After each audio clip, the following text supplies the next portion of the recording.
What's up guys?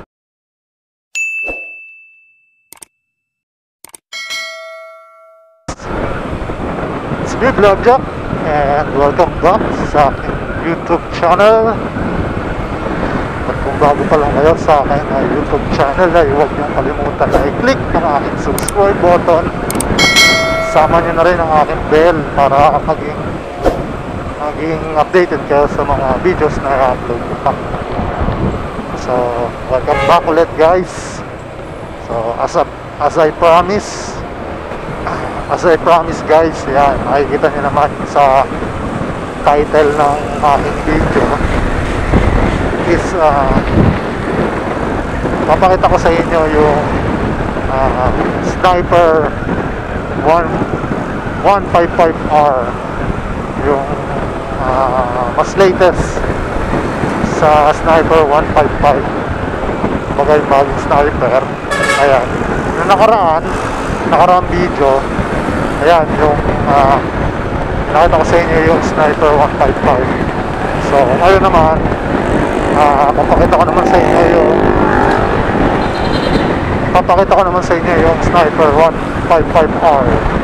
Okay, so ngayon papunta na tayo ngayon Auto Trade Yamaha Tandang Sora. So para ipakita sa inyo yung Sniper 155R. So nandun na siya. So tara, samahan nyo ako guys na magpunta doon. Okay.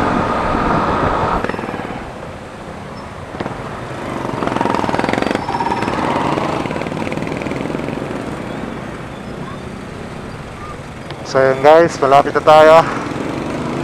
Dito na tayo sa Tandang Sora Avenue.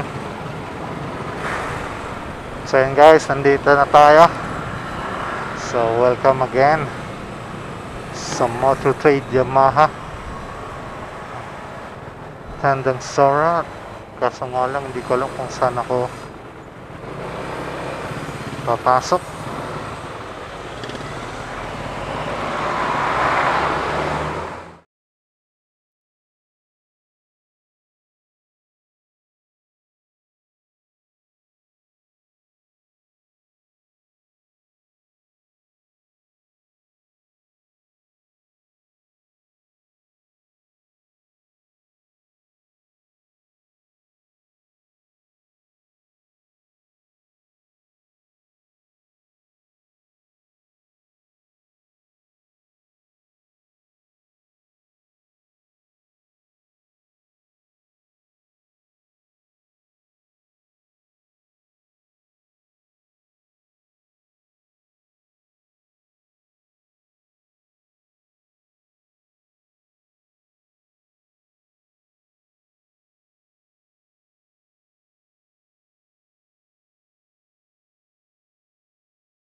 So yan, welcome back guys. So as I promise, so eto na, dumating na dito sa amin, dito sa Auto Trade, ang bagong sniper. Nung una, pinakalala ko sa inyo si Sniper 155, yung standard version. So sa ngayon, ito na yung Sniper 155R. So ito yung mas advanced sa naunang sniper. So ito yung keyless na siya. Kumbaga hindi na siya disusi, di-remote na siya. So katulad ng function sa mga NMAX natin din, Aerox. Tapos isa sa nadagdag sa kanya dito sa unit na to is meron siyang power outlet kung saan pwede nyo lagyan ng USB port para magkaroon ng charger ang mga phone natin. Kumbaga pwede kayo mag-charge ng phone nyo. Alright, so tulad ng nauna dun sa standard, so yan, isa sa mga nabago nga dito yung kanyang itsura, yung looks niya. Yan, so malaki na yung uluhan niya. Yan yung kanyang headlight. Tapos yung isang pinaka eagle eye niya, ito yung kanyang park light na sobrang ganda. At yung pinaka mata niya. So radiator, liquid cool. So may cover yung ilalim niya. So yung sa gulong, 90 by 80 by 17 tubeless, then naka disc brake. So ito, katulad ng standard, wala siyang kick start. So yung function lang niya is electric push button na. So meron siyang engine kill switch, hazard, high and low, then passing light, signal light, then horn. Okay, so fuel capacity 5.4 liter. So kagandahan dito sa upuan niya is dun sa standard, kumaga parang simpleng black lang. Ito yung pinakatahi niya. Yan, maganda yung pag-design, kulay blue yung kanyang tahi. So yan, so yung sprocket 46 by 14. Yan, tail light, tawag dito LED light, signal light, bulb, ganoon din sa harap. So yan, ito yung Sniper 155R. Alright, so yung muffler, full, naka full cover, ito mismong tip. Alright, so sa kulay niya ngayon, ito lang yung nag-iisang kulay ng Sniper, yung kulay brown. Pero pag titingnan nyo, para siyang silver, pero ano talaga siya, kumbaga ang tawag sa kulay niya is kulay brown, metallic brown. Alright,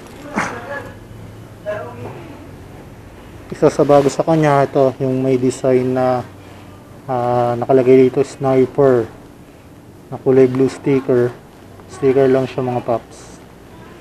Yan, 5-star spook.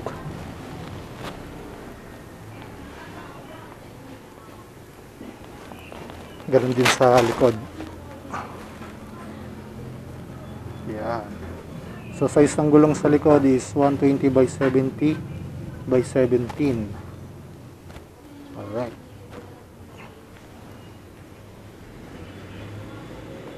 so yan, ito yung bagong Sniper 155R. So magkano nga ba ito? So ito, cut mo na lang sir pag sige, naka-play na to. yun, sige, okay na. 1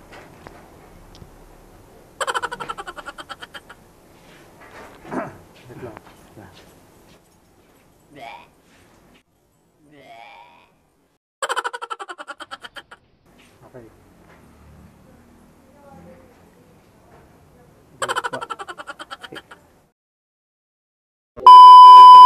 Hello guys, ito pa nagbabalik na naman po tayo. Gaya po ng ipinangako namin, nandito na po yung Sniper 155R. Ayun po. Ano nga po ba yung meron po sa Sniper 155R? Ito po ay keyless na po siya. Ayun, tapos nag-iisa lang po yung kulay niya na meron po tayo. Kakaiba po yung ano. Unlike po dun sa non-ABS or 9ABS, sorry. Dun po sa standard, tatlo po yung kulay. Pero dito po sa ABS, nag-iisa pong kulay po ito. Limited edition ni Sniper 155R. At saka konti pa lang po yung dumarating na ganito, mga guys. Ilang branch pa lang po din yung nabibigyan. Medyo mahirap pa po yung stock, kaya ayun, paunahan na lang po tayo. Hello guys, sa mga nagtatanong po kung anong kulay po to, kulay brown po siya. Ayan, parang nag-aagaw nga lang po ng brown and silver. Parang mocha, parang ganun po yung kulay po niya. Ayun, next question, magkano po ba ang Sniper 155R? Ayun po, sa SRP po, 120 or 120,900 po siya. Sa mga nagbabalak naman po na mag-apply sa installment, kasi medyo may kataasan po ang SRP, ang down po niya, mababa lang po, 17,000. At ang ano po niya, ang monthly, within 3 years ay 5,501. Ayun po. Meron po tayong rebate. Sa mga nagtatanong po, may rebate po ba? Meron pong less 200. 200 pag on time po yung payment po natin. Ayun po, muli, ako po si Christian ng Yamaha Tandang Sora, Marketing Assistant. At nagbibigay po sa inyo ng pagbati. Magandang hapon pong muli sa inyong lahat. So itong all-new Yamaha Sniper 155R.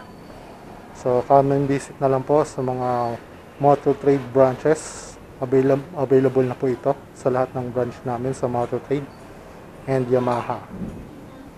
Alright.